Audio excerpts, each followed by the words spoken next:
નમસ્કાર દર્શક મિત્રો, પાટનગર નેટવર્ક ન્યૂઝમાં આપનું હાર્દિક સ્વાગત છે. હું છું આપની સાથે રોહિત નાયણી. સત્તાના સિંહાસનમાં આપ સૌનું સ્વાગત છે. સવારથી જ શરૂ થયેલી મતગણતરી હવે સ્પષ્ટ દિશા બતાવી રહી છે.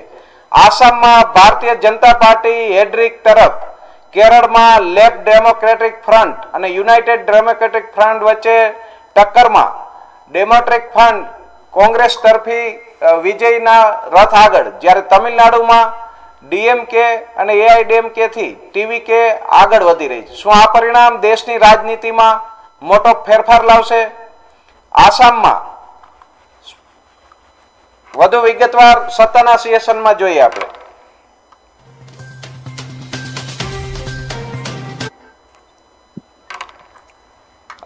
સર્વે મહાનુભાવોનું હાર્દિક સ્વાગત છે.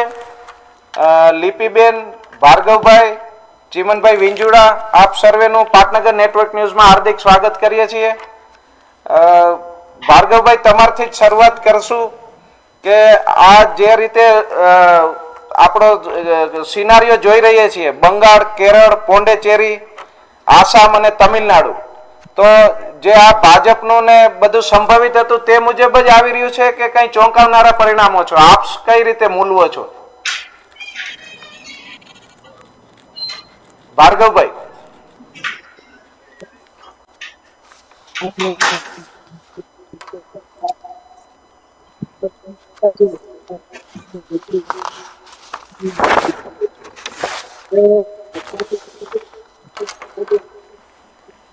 અવાજ આવે છે?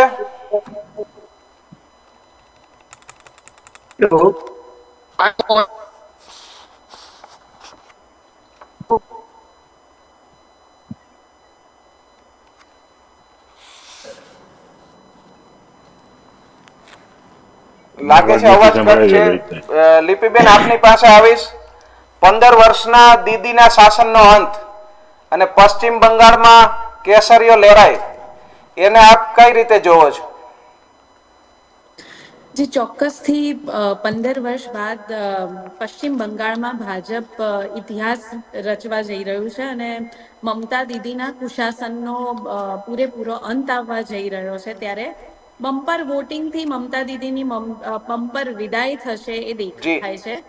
આ ચિત્ર પરથી સ્પષ્ટ છે, આજે આપણે જે જોઈ રહ્યા છે એમાં, કે જનતા ખૂબ સારી રીતે પશ્ચિમ બંગાળની જનતા જાણતી હતી કે કઈ રીતે સિન્ડિકેટનું રાજ ચાલતું હતું, ગુંડાગર્દી ચાલતી હતી, જી હિંસા થઈ રહી હતી અને ક્યાંક ને ક્યાંક લોકોને, ખાસ કરીને મહિલાઓને, બહેનોને આરજીકર હોસ્પિટલ જેવા કે સંદેશ ખાલી જેવા જે બનાવો બન્યા અને જે ઘા મહિલાઓ પર વાગ્યા હતા, અને જી ઓવરઓલ પશ્ચિમ બંગાળની જે જનતા છે જે વિકાસથી વંચિત રહી હતી 15 વર્ષથી મમતા દીદીના રાજમાં, એ જી જનતાએ આજે એક જનાદેશ આપ્યો છે અને ભાજપનો ભગવો લહેરાયો છે ને જનતાએ ફરી એક વખત એ પૂરેપૂરો સંદેશ ફક્ત આ રાજ્યને નહીં, પૂરા દેશને આપ્યો છે કે માનનીય નરેન્દ્ર મોદીજીનું નેતૃત્વ, ફક્ત એ જ નેતૃત્વ એવું છે કે જે વાયદાઓ કરે છે તે પૂરા કરે છે ને ફરી એક વખત ભય ઉપર, જે કહેવાય ને કે ભય ઉપર ભરોસાની જીત થઈ છે. પશ્ચિમ બંગાળના લોકોએ ખૂબ જ સ્પષ્ટ રીતે જનાદેશ આપ્યો છે અને એ જ કારણ છે, તમે જોશો કે 5 રાજ્યના આપણે રિઝલ્ટ જોઈએ તો દરેક રાજ્યમાં એક પેટર્ન છે અને એ દેખાય છે કે જ્યાં ભાજપ સરકાર હોય ત્યાં ફરી એક વખત એટલે કે પ્રો ઇન્કમ્બન્સી છે, અને જ્યાં બીજા રાજ્યની સરકાર હોય ત્યાં તમને એન્ટી ઇન્કમ્બન્સીનો જે લહેર જોવા મળી છે. એ કારણ છે કે લોકો જાણે છે કે જે વાયદાઓ કરવામાં આવે છે માત્ર ને માત્ર મોદીજીનું નેતૃત્વ છે જે પૂરા કરી શકશે. આજના રિઝલ્ટ, આજના પરિણામો સ્ક્રીન ઉપર અને જનતાને ખૂબ સ્પષ્ટ રીતે, જનતાએ, પશ્ચિમ બંગાળની જનતા હોય, આસામ હોય, પોંડિચેરી, ખૂબ સ્પષ્ટ રીતે એક સંદેશ આપ્યો છે કે જે કામ કરશે, જે વાયદાઓ પૂરા કરશે એની ઉપર જ જનતા વિશ્વાસ મૂકશે. ને આ જ કારણ છે ને, જે પશ્ચિમ બંગાળની જનતાની વાત કરીએ તો જે વિકાસથી વંચિત રહી હતી, આટલા વર્ષો સુધી ગુંડાગર્દીની રાજનીતિથી પીડાઈ રહી હતી, એમને સ્પષ્ટ સંદેશ આપ્યો છે કે એમને માત્ર અને માત્ર હવે રાજ્યમાં વિકાસ જોઈએ છે અને મોદીજીના નેતૃત્વમાં, મોદીજીનું જે વિઝન છે સોનાર બાંગ્લા, એના ઉપર એક વિશ્વાસ મૂકીને આજે જનતાએ ખૂબ સ્પષ્ટ આદેશ આખા દેશને આપી દીધો છે કે ગુંડાગર્દીનું, હિંસાનું રાજ્ય કોઈ પણ રાજ્યમાં, દેશમાં ક્યાંય નહીં ચાલે. કેરળમાં 2016 પછી ફરી કોંગ્રેસ આવી છે, તો કેરળમાં એક રાજ્ય ભાજપને ફાળે ગયું છે, નવું રાજ્ય. તો કોંગ્રેસમાં પણ કેરળના રાજ્યનો ઉમેરો થયો છે.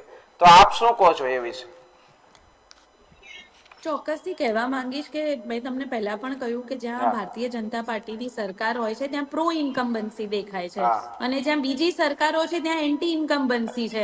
જો વારાફરતી લીપીબેન, કોઈ બદલે પણ છે ચીમનભાઈ પછી જનતા ચીમનભાઈને પસ્તાય પ્રશ્ન છે, છે. ચાહે છત્તીસગઢની સરકાર હોય કે કોઈ હોય. હા, જી ચીમનભાઈ. જી. ચીમનભાઈ, કેરળમાં 2016 પછી ફરી કોંગ્રેસનું કમબેક થયું છે અને કોંગ્રેસને એક રાજ્યનો નફો થતો હોય એવું દેખાઈ રહ્યું છે. તો આપ શું કહો છો એ વિશે?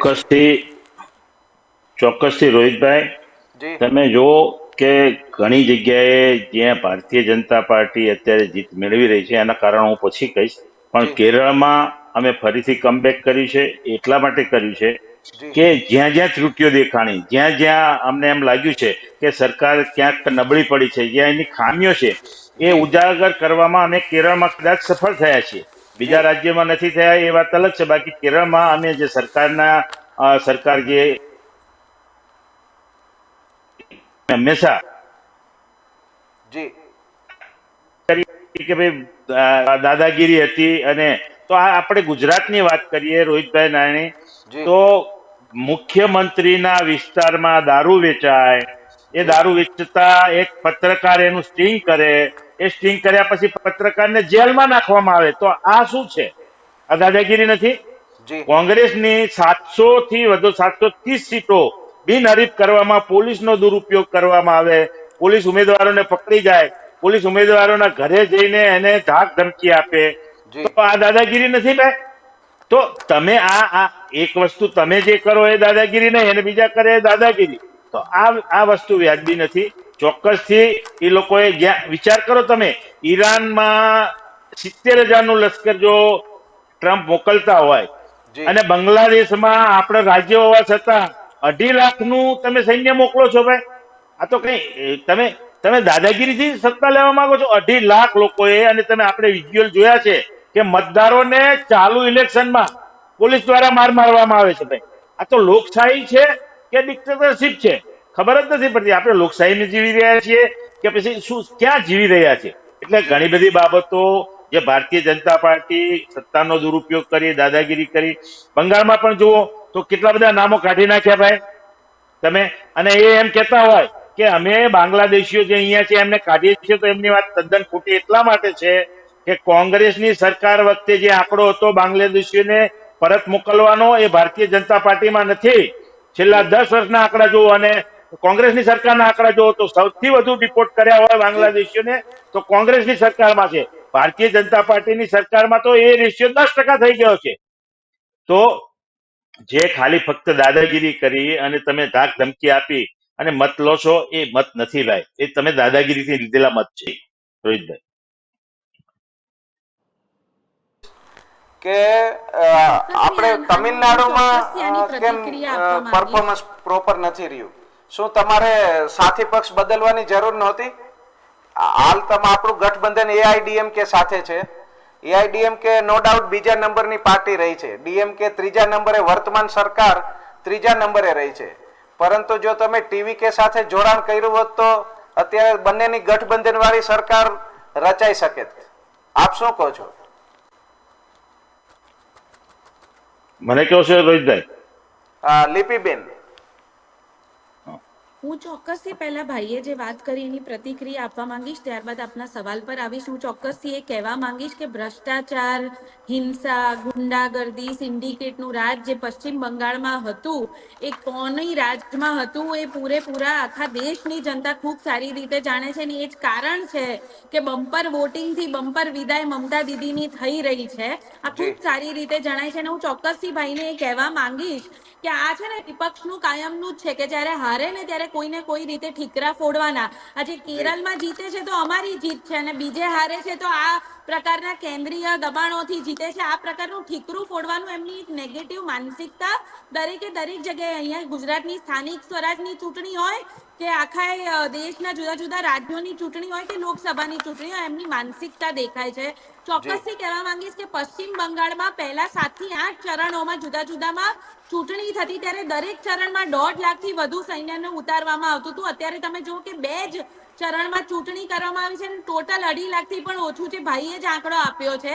તો આ પ્રકારના ખોટા આંકડા અને ખોટા આક્ષેપો એ માત્ર ને માત્ર વિપક્ષની માનસિકતા છે. પશ્ચિમ બંગાળની જનતા વિકાસથી વંચિત રહી છે. ચાહે તમે એક વખતની યાદ કરો કે ટાટાનો પ્લાન્ટ ત્યાં દીદીએ નાખવા નતો દીધો. હા, આ સિંગુરમાં. પ્રકારની માનસિકતા લોકો સમજી ગયા છે કે જો આગળ વધવું હશે તો માત્ર ને માત્ર વિકાસ જોઈશે, એમ્પ્લોયમેન્ટ જોઈશે. અને એ જ કારણ છે. અને આજે ભાઈ જે આક્ષેપો લગાવે છે જેના કોઈ આધાર નથી, એ માત્ર ને માત્ર એ કારણ કે હારી ગયા છે એટલે ક્યાંક ને ક્યાંક તો ઠીકરું ફોડવું પડે.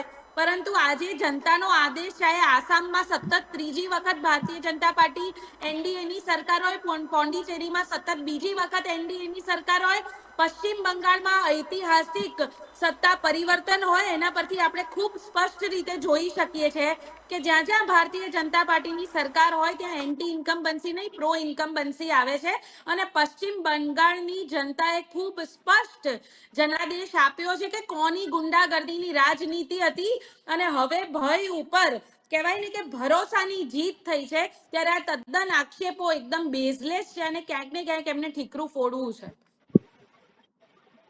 રોહિતભાઈ, હલો. ભાર્ગવભાઈ, ભાર્ગવભાઈ અવાજ આવે છે? જી જી જી જી. ભાર્ગવભાઈ, આપનું ખૂબ ખૂબ હાર્દિક સ્વાગત છે અને આ ચેનલમાં પ્રથમવાર પધાર્યા છો એ બદલ પણ આપનો ખૂબ ખૂબ આભાર. ભાર્ગવભાઈ, કોઈ પણ ગુજરાતની ચૂંટણી હોય કે આપણા દેશની ચૂંટણી હોય તો આ કોઈ પણ ચૂંટણીનું તમે અનુમાન લગાવવામાં ગુજરાતમાં નામાંકિત કે જે આંગળીના વેઢે ગણાય એમાંના તમે એક છો. તો આપણી આ 5ય ચૂંટણીમાં તમારો જે વર્તારો હતો એ મુજબ રિઝલ્ટો આવી રહ્યા છે કે કઈ અપસેટ જણાય છે? નહીં, બિલકુલ પશ્ચિમ બંગાળમાં જે રીતે વોટિંગ શરૂ થયું એ દિવસથી જ કેટલીક જગ્યાએ કહ્યું હતું કે અહીંયા આગળ સત્તા પરિવર્તન આવશે. કારણ કે સાયકોલોજીનો એક સારો નિયમ છે કે જ્યાં આગળ વધુ વોટિંગ થાય એનો અર્થ એ થયો કે એન્ટી ઇન્કમ્બન્સી વોટિંગ થઈ રહ્યું છે. 91-95% જે વોટિંગ હતું એ સૌથી મોટું વોટિંગ 2 તબક્કાની અંદર જે વોટિંગ થયું એના પરથી સ્પષ્ટ ચિત્ર ઉભું થતું કે મમતા બેનર્જીની સરકાર જઈ રહી છે. અને સમજવા માટે થોડાક આપણે પાછળ જઈએ તો ગયા ઇલેક્શનની અંદર જે પ્રકારે ભાજપની સીટમાં વધારો થયો હતો, પણ ભાજપે સતત એ પ્રક્રિયા ચાલુ રાખી હતી કે કઈ જગ્યાએ એમની ક્યાં ક્યાં ભૂલ થઈ છે. એટલે પશ્ચિમ બંગાળના ગઢમાં ગાબડું પડ્યું, કારણ કે મમતાની એ વખતની જે હાર હતી એને એમને ફરીથી લડવું પડ્યું. આ ઇન્ડિકેટ કરતું કે ભાજપ પોતાની તૈયારી બીજા 5 વર્ષ સુધી કરશે. આ વખતે તમે ધ્યાનથી જોજો તો પ્રચારનો જે મુદ્દો હતો એની અંદર ગઈ વખતે મમતાએ માટી મતલબ પહેલા માણસ પાર્ટી કરીને એક આખું કેમ્પેન ચલાવ્યું હતું. એ કેમ્પેનને નલિફાઈ કરવા માટે આ વખતે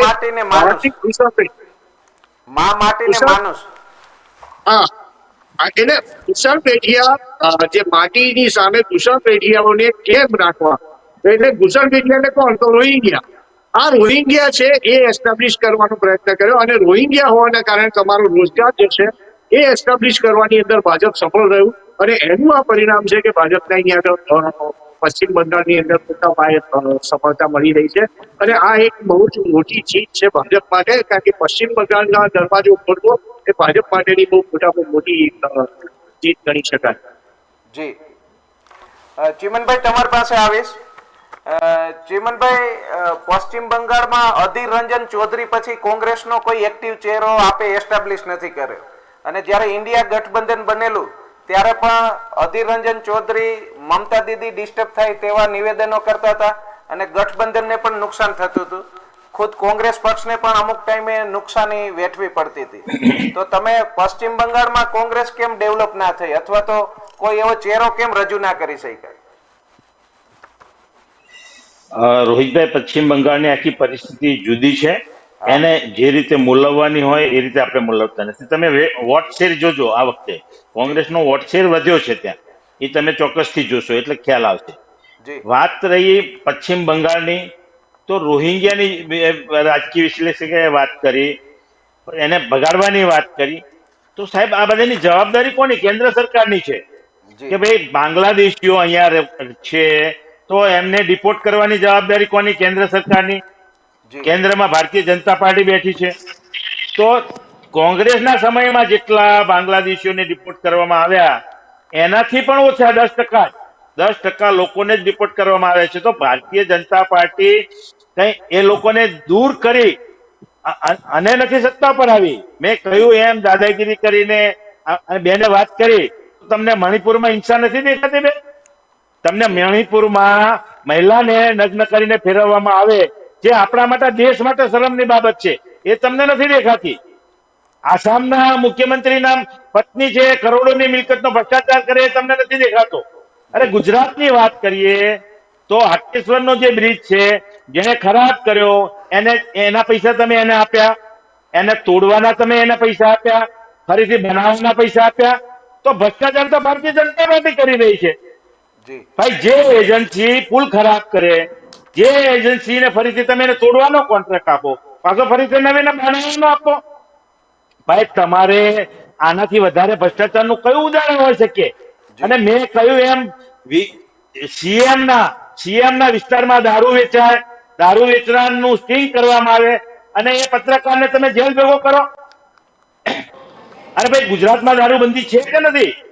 જી આટલા બધા પુલ તૂટે ગુજરાતમાં, ટાંકી તમારી બનાવેલી હોય અને તરત ધરાશયી થઈ જાય, અને કોંગ્રેસની બનાવેલી 70 વર્ષ જૂની ટાંકી તોડવા માટે તમારે જેસીબી ટાંકી ઉપર ચડાવવું પડે. અને એ તમે ભ્રષ્ટાચારની વાત કરો છો. અરે ગુજરાતમાં તમે દાદાગીરી કરીને આ વખતે જે 700 ફોર્મ પાછા ખેંચાવ્યા, એનું શું? એ તમને દાદાગીરી નથી દેખાતી, તમને એ ભ્રષ્ટાચાર નથી દેખાતો. જી તમે જે સ્લોટર હાઉસો ચલાવે છે એની પાસેથી ભારતીય જનતા પાર્ટી ડોનેશન લે છે, જી અને આ મચ્છીની વાત કરે છે. અને પશ્ચિમ બંગાળમાં જઈને તમારા નેતાઓ માંસ મચ્છી ખાય છે, અને જ્યાં કોઈ બીજું માંસ મચ્છી ખાતું હોય એનો તમે વિરોધ કરો છો. એટલે તમારી આ બેધારી જે નીતિ છે, એના કરતા તમે જે રાજકીય દાદાગીરી કરીને લોકોને ડરાવીને ધમકાવીને જે સત્તા લો છો એ વ્યાજબી નથી. જી જી જી લિપિબેન. હું ચોક્કસથી આની પ્રતિક્રિયા આપવા માંગીશ. સૌ પ્રથમ તો ભાઈને એ કહેવા માંગીશ કે જો જોર જબરજસ્તીથી કેન્દ્રના બધી જે સંસ્થાઓ છે એનો ઉપયોગ કરીને જો સત્તાની વાત હોત ને, તો 15 વર્ષ ટીએમસી ની સરકાર પશ્ચિમ બંગાળમાં ના રહી હોત. એ માત્ર ને માત્ર ભારતીય જનતા પાર્ટીની સરકાર હતી. પરંતુ પહેલા 3 સીટથી 77 સીટ અને 77 સીટથી ભારતીય જનતા પાર્ટીના કાર્યકર્તાઓએ જે પશ્ચિમ બંગાળમાં કામ કર્યું છે, જે અમારા શીર્ષ નેતૃત્વએ રોડ શો, રેલીઓ અને જનતા સાથે સીધો સંપર્ક સાધ્યો છે, માત્ર ને માત્ર એ કારણ છે કે જનતાએ પરિવર્તન માટે ભારતીય જનતા પાર્ટીના નેતૃત્વ પર વિશ્વાસ મૂક્યો છે. અને આ પ્રકારના પરિણામો આપણે જોઈ રહ્યા છીએ. સૌ જાણે છે કે કેવા ગુંડાગર્દીના, તમે જોશો કે પહેલા તો ચૂંટણી પછી ભારતીય જનતા પાર્ટીના કાર્યકર્તાઓની કેટલા બધા હત્યાઓના કિસ્સા આવ્યા છે, તો ત્યારે કોંગ્રેસે કોઈ અવાજ નથી ઉઠાવ્યો. જ્યારે આરજીકર હોસ્પિટલની ઘટના ઘટી ત્યારે તો ગઠબંધનની જે વાત હતી કોંગ્રેસ ટીએમસી સાથે, ત્યારે એના ઉપર કોઈ પ્રકારના રાહુલ ગાંધીએ નિવેદનો નથી આપ્યા. જ્યારે મહિલા સાથે અન્યાય થયો, પરંતુ રાજકીય રોટલા શેકવા હોય એટલે મણિપુરની વાત કરી દેવી. તો આ પ્રકારની જે માનસિકતા છે, તમે નહીં, મણિપુરની ઘટના ખોટી છે.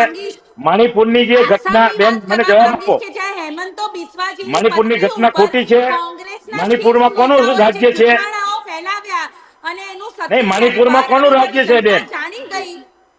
જનતા જાણી જઈને આ જ કારણ છે કે આસામમાં સતત ત્રીજી વખત એનડીએ ની સરકાર ઉપર વિશ્વાસ મૂકવામાં આવ્યો છે. જી. જનતા જાણે છે કે કોંગ્રેસ કોઈ પણ હદ સુધી જઈ શકે છે સત્તા માટે. એ આસામમાં આપણે જે જુઠ્ઠાણું ફેલાવ્યું એના થકી જોઈ શકીએ છીએ. જી ભાર્ગવભાઈ, આપની પાસે આવીશ કે આપણા કેન્દ્રીય ગૃહમંત્રી અમિતભાઈ અને વડાપ્રધાન નરેન્દ્રભાઈ બંનેનો તમિલનાડુ અને પશ્ચિમ બંગાળ બંનેમાં તબક્કાવાર સમયાંતરે પ્રવાસ ચાલુ હતો. ત્યાંની સ્ટ્રેટેજી, ત્યાંની સંસ્કૃતિ, ત્યાંની વોટ બેંકની આખી પેટર્ન તો પશ્ચિમ બંગાળ જ કેમ સર થયું ને તમિલનાડુમાં થોડું રહી ગયું છે એ વિશે આપ શું કહો છો? બિલકુલ આપની વાત સાચી છે. હાજી ત્યાં આગળ આ બંને પ્રદેશ એવા છે કે ત્યાં આગળ વોટિંગ પેટર્ન બંનેની અલગ અલગ છે. જી વોટિંગ પેટર્ન જેમ કે થોડું આપની પાસેથી સમય લઈશ. હા વોટિંગ પેટર્ન અલગ છે એના માટેનું એક ઉદાહરણ તરીકે સમજાવવા માટે 3 રાજ્યોને તમે જુઓ તો બિહારની બાજુમાં ઉત્તર પ્રદેશની બાજુમાં બિહાર, બિહારની બાજુમાં પશ્ચિમ બંગાળ. જી 3 રાજ્યોની વોટિંગ પેટર્ન અલગ છે. આ વોટિંગ પેટર્નને સમજવાની સૌથી પહેલી જરૂર હતી અને આ સમજણ એ લોકોએ કઈ ચૂંટણીથી કેળવી દીધી. અલબત્ત દક્ષિણ ભારતની અંદર ભાજપને દરવાજો ખોલવો છે, પરંતુ એ ખોલવો અઘરો એટલા માટે પડી રહ્યો છે કે ત્યાં લિટરસીનું પ્રમાણ વધારે છે, ત્યાં આગળ કલ્ચરની ઉપર બહુ મોટો ભાર મૂકાય છે. એટલે તમે આ વખતે પશ્ચિમ બંગાળની તમે આખું કેમ્પેઇન તમે બીજેપીનું જુઓ તો બીજેપીના આ કેમ્પેઇનની અંદર પશ્ચિમ બંગાળની અસ્મિતાની પર વાત કરી છે. કારણ કે ગઈ વખતે મમતા બેનર્જી જયારે ચૂંટણી જીતી ગઈ ચૂંટણીની અંદર ત્યારે પશ્ચિમ બંગાળની અસ્મિતાની વાત ઉપર એક ચૂંટણી જીતી હતી. આ વખતે પણ પશ્ચિમ બંગાળની અસ્મિતાની વાત આવી છે. તો આ પશ્ચિમ બંગાળની અસ્મિતાની જયારે વાત થાય આ જ વસ્તુની અંદર કોઈક જગ્યાએ બીજેપી ફેલ ગયું છે દક્ષિણમાં. તો જયારે પશ્ચિમ બંગાળની અંદર મમતા બેનર્જીના ગઢની અંદર ગામનું પાડવું એ એમના માટે અઘરું હતું. નંબર 2 કે કોંગ્રેસે પહેલા જ મતદાન પછી રાહુલ ગાંધીએ પોતાનું એક સ્ટેટમેન્ટ એમણે એક્સ ઉપર જાહેર કરેલું અને એની અંદર એમ કહ્યું હતું કે મમતા બેનર્જીએ પોતાની સ્ટ્રેટેજીની અંદર થોડી ભૂલો કરી છે. જો આ ભૂલો ના કરી હોય તો કદાચ અહીંયા આગળ ફરીથી મમતા બેનર્જીની સરકાર રચાશે. એ પહેલા મતદાન પછી એમણે કહ્યું પહેલા તબક્કાના મતદાન પછી. તો આનો સીધો અર્થ એ થયો કે જ્યાં આગળ બીજેપીની ઘટ હતી જે સીટ ઉપર બીજેપી 10 કે 12 કે 15% જ્યાં હાર્યું હતું ત્યાં આગળ એમણે વધારે કોન્સન્ટ્રેટ કર્યું અને એ જે ગઈ ચૂંટણીની અંદરથી એક લેસન લીધું એ લેસનનો એ પ્રયોગ કર્યો. હવે આ પ્રયોગ નિરંતરની પ્રક્રિયા રહી છે અને આ નિરંતર પ્રક્રિયાના ભાગરૂપે આ પરિણામ જોવા મળે છે. જ્યારે એક વખત પરિણામ આવ્યા પછી ક્યાં આગળ કેટલી સીટમાં કઈ જગ્યાએ કેટલા બૂથ ઉપર તમારું નુકસાન છે એનું પ્લાનિંગ કરવાની અંદર મમતા નિષ્ફળ ગઈ છે. ત્યારે બીજેપી એ બાબતની અંદર બહુ જ 24/7 રહે છે એ દરેક જણ જાણે છે. એટલે ઘણી વખત લોકો મજાકમાં મીમ્સ પણ આ પ્રકારના બનાવે છે અને સોશિયલ મીડિયામાં ઘણા બધા વાયરલ પણ થાય છે.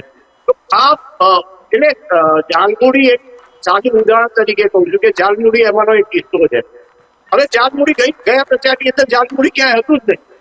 બીજા રાજ્યોના લોકોને પણ જાલમુડી શું છે ખબર નથી, પણ જાલમુડી ત્યાં આગળની જે લોકલ ફૂડ છે એને તમારે ખરીદવા જવું, એ ખરીદીને એક મેસેજ આપવો એ એક બહુ જ જુદી જાતનું ઇન્ડિકેશન છે.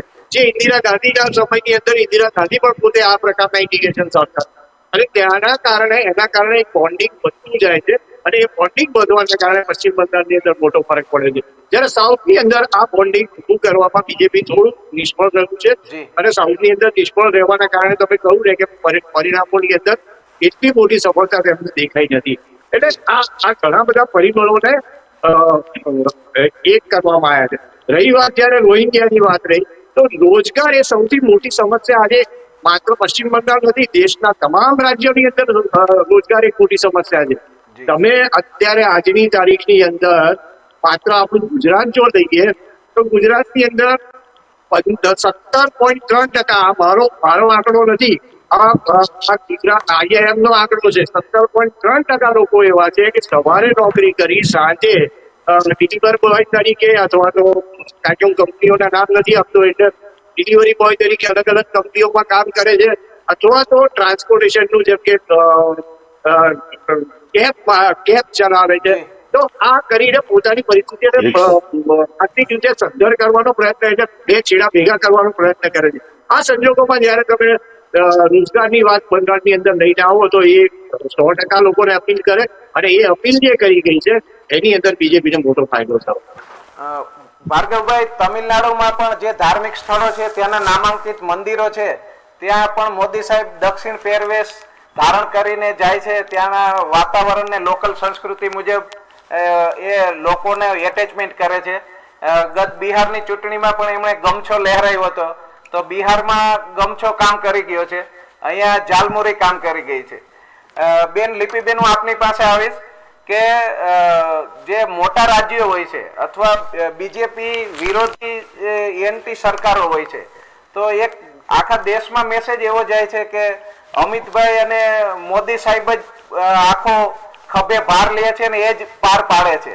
તો બીજેપી આખા પક્ષના લીધે તમારી આ પશ્ચિમ બંગાળમાં સરકાર બની છે કે અમિતભાઈની ચાણક્ય નીતિ ને અમિતભાઈએ કીધું કે હું 15 દિવસ મારો સામાન લઈને અહીં પશ્ચિમ બંગાળમાં રહીશ, હું એક પણ દિવસ હટવાનો નથી અને દીદીને એનો કિલ્લો ધરાશય કરવાના છે. ને એ અમિતભાઈ કાયમ ચૂંટણી પહેલા જે અક્ષરશ ભવિષ્યવાણી કરતા હોય છે એ રિઝલ્ટ મતગણતરી દરમિયાન સાચી ઠરતી હોય છે, છેલ્લા ઘણા રિઝલ્ટ દરમિયાન. તો આપ આખા પક્ષની વ્યૂહ નીતિ જોવો છો કે આપણા ગુજરાતી આ બંને નરબંકાની જોવો છો?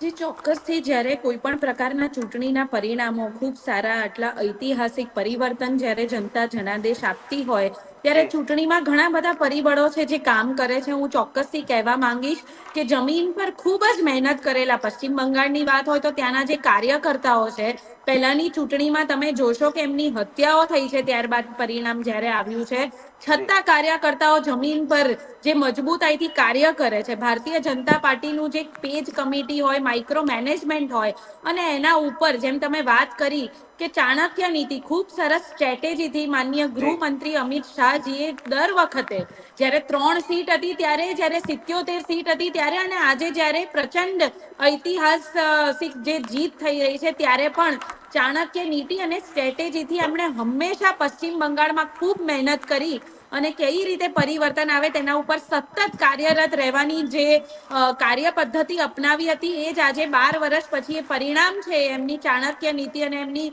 ખૂબ મહેનત. અને એના ઉપર જે માનનીય વડાપ્રધાન નરેન્દ્ર મોદીજીનું જે નેતૃત્વ છે કે ભય ઉપર ભરોસાની જીત, જનતા જાણે છે કે કોના ઉપર ભરોસો કરી શકાય, કોના નેતૃત્વ ઉપર, કોના વિઝન ઉપર ભરોસો કરી શકાય, જેનાથી પશ્ચિમ બંગાળમાં કહેવાય ને કે સોનાર બાંગ્લા જેવી પરિસ્થિતિ આવે અને વિકસિત બંગાળ જેવી પરિસ્થિતિ ઊભી થઈ શકે ભવિષ્યમાં. તો જનતા જાણે છે કે માત્ર ને માત્ર મોદીજીના નેતૃત્વ પર જ આના માટે ભરોસો કરી શકાય ને પરિણામો ખૂબ સારી રીતે આપણી સામે છે કે કાર્યકર્તાઓ માનનીય ગૃહમંત્રી અમિત શાહજીની ચાણક્ય નીતિ અને ખૂબ મજબૂત મહેનત હોય અને માનનીય મોદીજીનું જે નેતૃત્વ અને વિઝન છે એ દરેકનો જે સંગમ છે એ દેખાય છે કે આજે પશ્ચિમ બંગાળમાં જનતા જે આદેશ આપ્યો છે કે ખૂબ મોટું ઐતિહાસિક પરિવર્તન આવવા જઈ રહ્યું છે.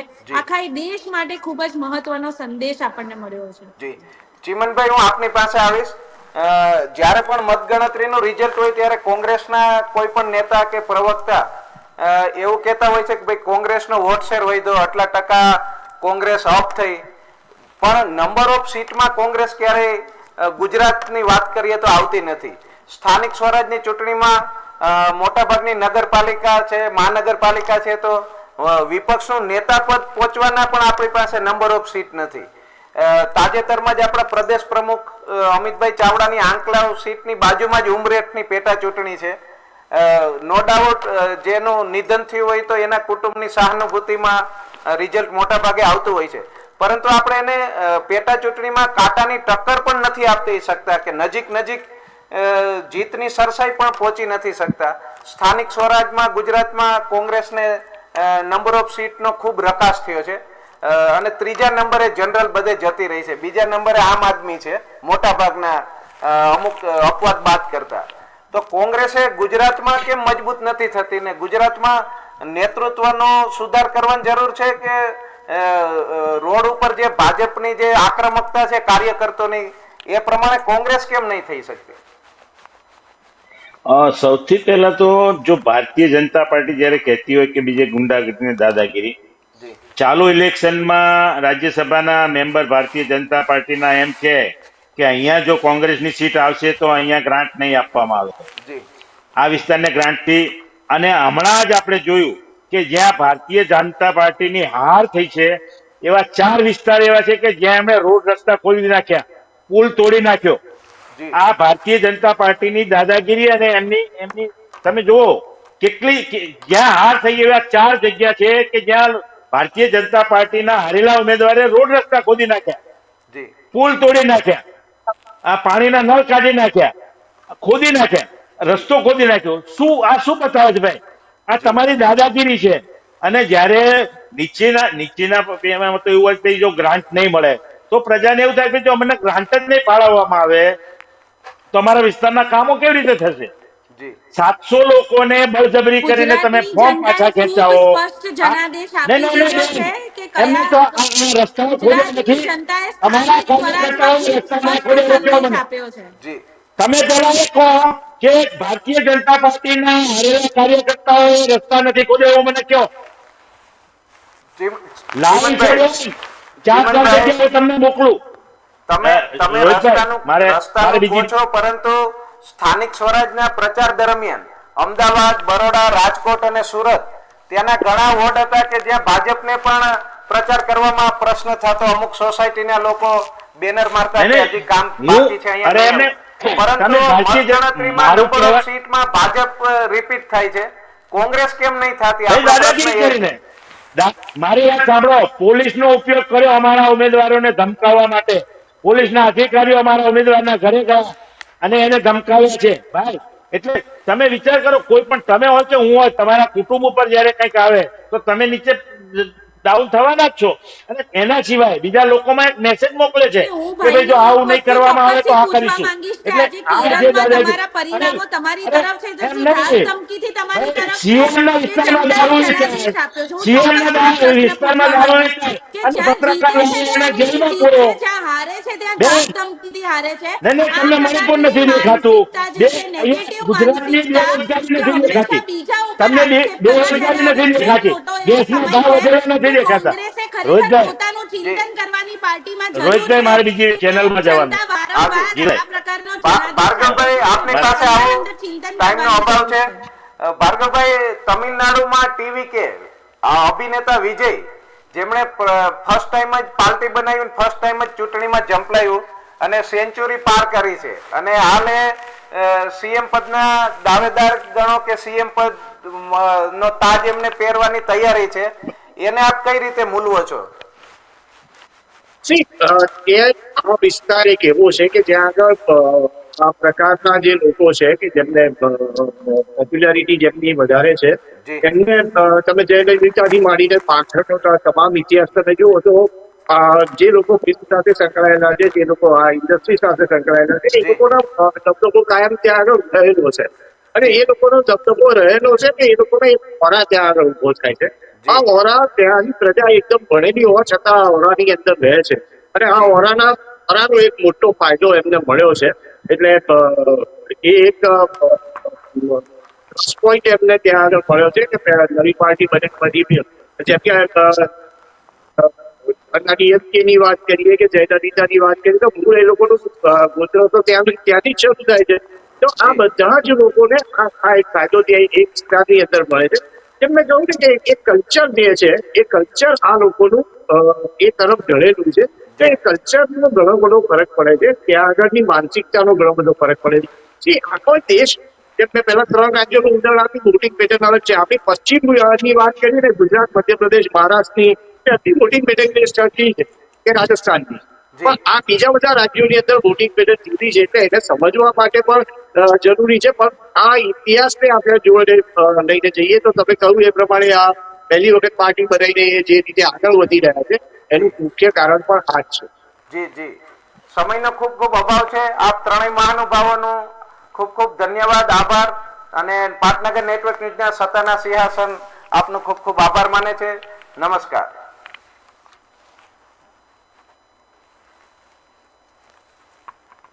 નેટવર્ક ન્યૂઝની ખાસ પેશકશ સત્તાનું સિંહાસન ચૂંટણીની સતત અપડેટ માટે જોતા રહો પાટનગર નેટવર્ક ન્યૂઝ. નમસ્કાર.